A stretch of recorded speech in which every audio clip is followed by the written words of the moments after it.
धीरे बोलो, कोई सुन ना ले। ये बात हम सबके कानों में पड़ी होगी और हमारे मुंह से भी निकली होगी। लेकिन सोचने की बात यह है कि ये वाक्य कब कब हमारे मुंह से निकलता है और कब कब हमारे कानों में पड़ता है, क्योंकि ऐसे कम ही गुप्त राज होते हैं जो हम दूसरों के कानों में पड़ने नहीं देना चाहते। अक्सर परिवार में अशांति का कारण हम स्वयं ही होते हैं। हम इस बात को देख पाए, भले ना देख पाए, पर ये असल सत्य है, क्योंकि जाने अनजाने मूर्खतावश हम खुद ही अपनी वो बातें दूसरों को बता देते हैं जो हमें कभी नहीं बतानी चाहिए।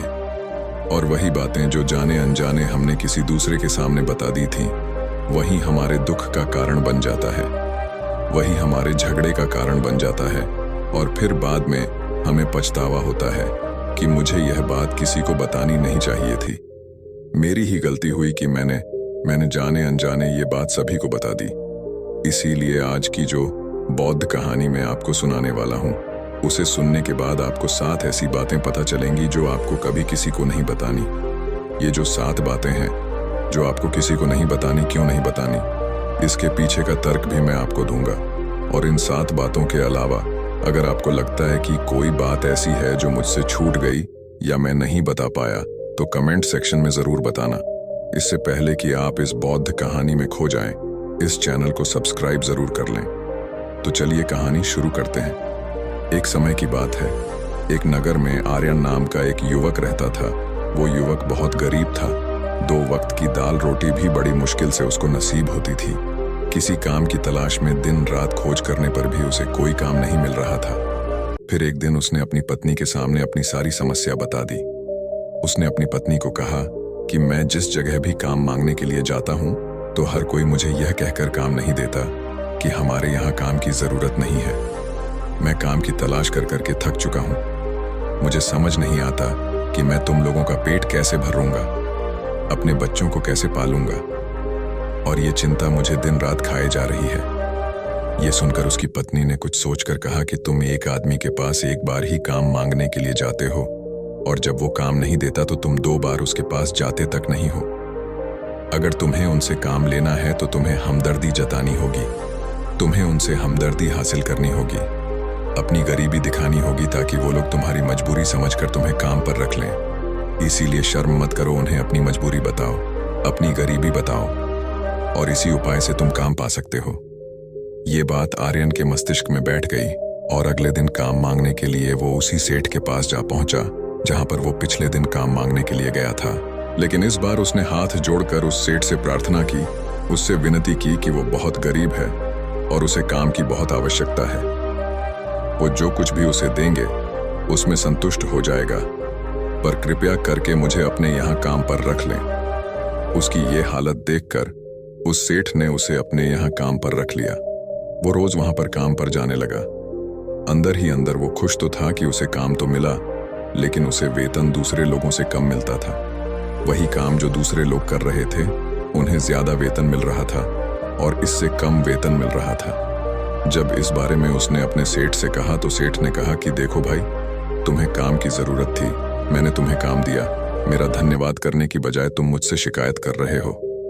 ये सुनकर आर्यन वहीं पर चुप हो गया। बात कहीं ना कहीं सत्य थी। सेठ ने तो उसे उसकी मजबूरी के हिसाब से ही काम दिया था और इसीलिए वो उसे अपने अनुसार ही वेतन देता था।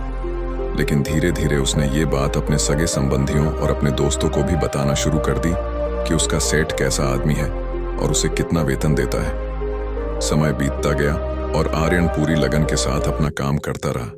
लेकिन अब परिस्थितियां बदलने लगी थी। सेठ अब आर्यन से दूसरे लोगों से ज्यादा काम लेता था और उसे कम वेतन उसे देता था। यह बात आर्यन के मन को बहुत खलती थी। वो दूसरों से ज्यादा मेहनत कर रहा है और उनसे कम वेतन पा रहा है। इससे उसके आत्मसम्मान को बहुत गहरी चोट पहुंची। अब धीरे धीरे उसका मन अपने काम से हटने लगा। उसका मन काम में लगता ही नहीं था। जाहिर सी बात है कि ऐसी जगह किसका मन लगेगा जहां आदमी को अपने आत्मसम्मान के साथ समझौता करना पड़े। इसीलिए जल्द ही उसने अपना काम छोड़ दिया और वो घर पर आकर खाली बैठ गया। अब उसके पास घर का खर्चा चलाने के लिए भी पैसे नहीं बचे थे। इसीलिए उसने अपने सगे संबंधियों और अपने दोस्तों से सहायता मांगनी शुरू की लेकिन उसके दोस्त उसके सामने तो उसे दया का पात्र समझते थे, उसे दिलासा देते थे, लेकिन पीछे से उसका मजाक उड़ाते थे। वो कहते हैं कि कितना बेवकूफ है, सेठ ने इतना काम लिया और बेचारे को पैसे भी नहीं दिए। अरे हम इसको पैसे दे दे तो ये कल हमारा भी पैसा वापस कर पाएगा। इसकी ऐसी हालत है, काम तो इसके पास कुछ है नहीं, पैसा कहाँ से लाके देगा। और इसी वजह से आर्यन की हालत दिन ब दिन खराब होती जा रही थी। अब वो दिन रात तनाव में रहने लगा था।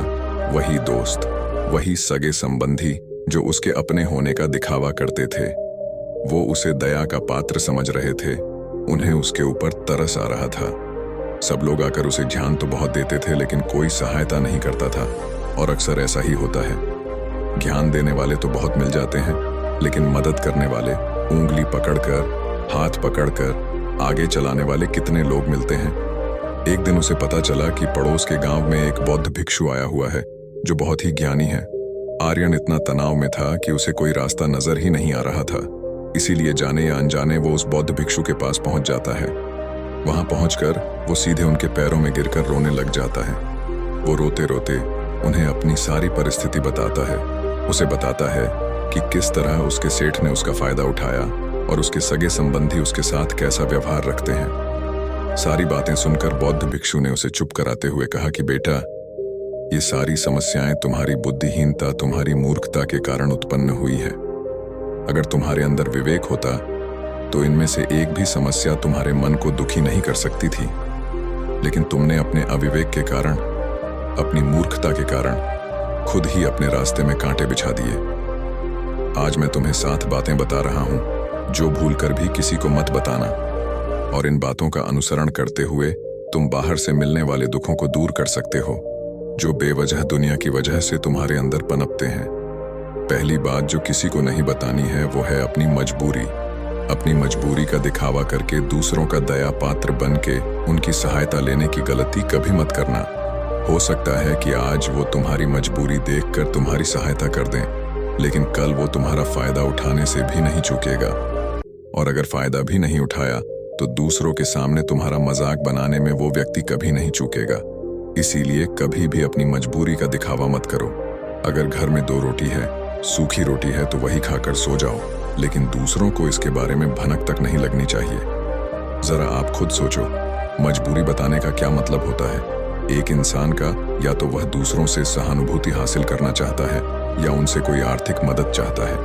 लेकिन अगर दोनों ही परिस्थितियां आप देखें तो दूसरा व्यक्ति आपका फायदा उठाने से नहीं चूकेगा, और अगर वो फायदा नहीं भी उठाएगा तो अपनी नजर में तो वो आपको मूर्ख ही समझेगा, बेवकूफ समझेगा, और दूसरों के सामने आपका मजाक तो जरूर ही बनाएगा। इसीलिए अपनी मजबूरी के बारे में कभी किसी को मत बताना। दूसरी बात जो किसी को भी नहीं बतानी है वो है अपनी अतीत की गलतियां और भविष्य की रणनीतियां। जरा सोचो कि अगर हम अपने अतीत की गलतियां किसी दूसरे को बताते हैं तो उसका क्या प्रभाव होगा। वो गलतियां ठीक तो नहीं की जा सकती, जाहिर है, तो उन्हें बताने का क्या मतलब रह जाता है। आप अपने अंधेरे पक्ष को खुद दुनिया के सामने बता रहे हो, खुद अपनी गलतियां दूसरों के सामने बता रहे हो। इससे उस व्यक्ति की नजर में आपका एक चरित्र गठित हो जाएगा और वो भविष्य में हमेशा आपको उसी नजरिए से देखेगा। इसीलिए किसी भी व्यक्ति की नजर में अपना चरित्र गठित मत होने दो। और जरा सोचो कि आप व्यर्थ में ही अपने भविष्य की रणनीतियां दूसरों के सामने बता रहे हो। जो लोग आपके काम का हिस्सा ही नहीं है, उनके सामने अपनी भविष्य की रणनीतियां, अपनी डींगे हाँकने का क्या फायदा। वो लोग आपकी सहायता तो नहीं करेंगे, लेकिन आपकी भविष्य की रणनीतियों में बाधा जरूर बन सकते हैं। आप खुद अपने विवेक का इस्तेमाल करिए और सोचिए कि आपके साथ भी ऐसा हुआ है कि आपने अपनी भविष्य की रणनीति किसी को बताई हो और वो कामयाब ही ना हुई हो। जरूर हुआ होगा, जरा गौर से सोचिए। तीसरी बात जो किसी को नहीं बतानी है वो है अपने घर की बातें। जो भी हमारे घर के अंदर आपस में बातचीत होती है, हमारे माँ बाप के साथ, हमारी पत्नी के साथ, हमारे बच्चों के साथ, वो बातें परिवार तक ही सीमित रहनी चाहिए। अगर आप इन बातों का दूसरों के सामने ढिंढोरा पीटते हो तो दूसरों को आपके घर में घुसने का एक मौका मिल जाता है और वह इसका फायदा उठाने से कभी नहीं चूकेंगे। वो आपके परिवार के सदस्यों को आपसे दूर लेकर जाने की कोशिश करेंगे। अक्सर ऐसा होता है, हम समाज में देखते हैं कि हम अपने घर के झगड़ों को कम करने के लिए उन झगड़ों को अपने पड़ोसियों और दूसरे सगे संबंधियों को बता देते हैं। लेकिन इससे आपको सहायता कभी नहीं मिली होगी, बल्कि आपके घर के लड़ाई झगड़े और ज्यादा बढ़ गए होंगे, और वो जाहिर है वो बढ़ेंगे। अगर आप अपने माँ बाप की बात दूसरों को बताएंगे तो आपके माँ बाप को बुरा लगेगा ही कि हमारा बेटा हमसे बताए बगैर दूसरों को ये बातें बता रहा है। इसीलिए अपने घर की बातें और अपने घर की लड़ाई झगड़े किसी के सामने मत बताना। चौथी बात जो मैं आपको बताने जा रहा हूँ, जो किसी को नहीं बतानी चाहिए, वो सुनने पर बहुत अजीब लग सकती है, लेकिन उसका सत्य भी मैं आपको एक तर्क के माध्यम से दूंगा। मैं कहता हूँ कि अपनी आमदनी किसी को मत बताना। अब अपनी आमदनी ना बताने के पीछे क्या मतलब हो सकता है? जरा सोचिए कि आप अपनी आमदनी अपने दोस्तों को बता देते हैं, तो जब आपके दोस्तों को जरूरत पड़ेगी तो वो सिर्फ आपको ही याद करेंगे, क्योंकि उनको पता है कि अगर आपकी आमदनी ज्यादा अच्छी है तो आप भी उनकी मदद कर सकते हैं, और इसीलिए ज्यादा लोग आपसे सहायता मांगेंगे। और जब आप उनकी सहायता नहीं करेंगे तो वो सोचेंगे कि इस आदमी के पास पैसे हैं, मेरी सहायता कर सकता है, लेकिन यह सहायता कर नहीं रहा है, और इसीलिए आपकी आमदनी आप दोनों दोस्तों के बीच एक झगड़े का कारण हो सकती है। कम आमदनी होगी तो लोग मजाक उड़ाएंगे, और ज्यादा होगी तो सहायता मांगेंगे, तो अपनी आमदनी बताने का कोई मतलब नहीं है। पांचवी बात जो मैं आपको बताने वाला हूं, उसे आप गांठ बांध लेना और किसी को ये बात मत बताना। अपनी कमजोरियां और अपनी ताकत अक्सर इंसान को पता नहीं होता है कि उसकी कमजोरी या उसकी ताकत क्या है, लेकिन अगर आपको अपनी कमजोरी और अपनी ताकत पता है तो पहली बात तो आप बहुत ही बुद्धिमान आदमी हैं, और दूसरी बात कि आपको ये बातें किसी से साझा नहीं करनी है, क्योंकि अगर आपकी कमजोरी या दूसरों को पता चल गई तो वो आपकी कमजोरियों का फायदा उठाएंगे, और अगर किसी को आपकी ताकत पता चल गई तो वही ताकत आपकी कमजोरी बन जाएगी, क्योंकि वो ताकत दूसरे आदमी को पता है और वो ताकत की कार्ड भी ढूंढ ही लेगा। अपनी कमजोरी और अपनी ताकत अपनी पत्नी या अपने पति को भी नहीं बतानी चाहिए, क्योंकि इसके बाद आपको घर में उनसे हमेशा दब के रहना पड़ेगा।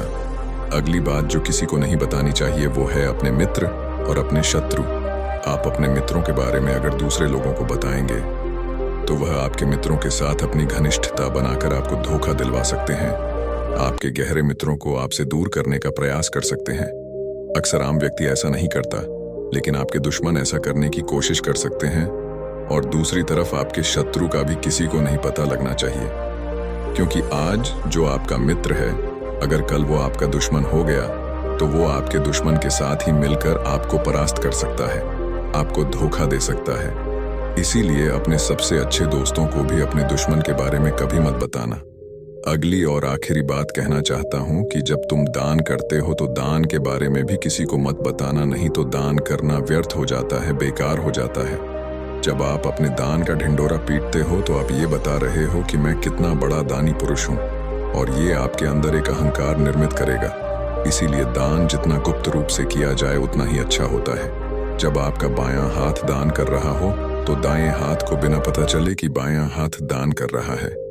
ये 7 बातें जो बौद्ध भिक्षु ने आर्यन को बताई, इनमें संसार के सभी सिद्धांत छिपे हुए हैं। इन बातों को ध्यान में रखते हुए आप अपने घर में सुख शांति बना सकते हैं और घर के झगड़े हमेशा के लिए दूर कर सकते हैं। आप इन बातों के बारे में अपने विवेक से भी सोचेंगे तो आपको यह बातें सही मालूम पड़ेगी।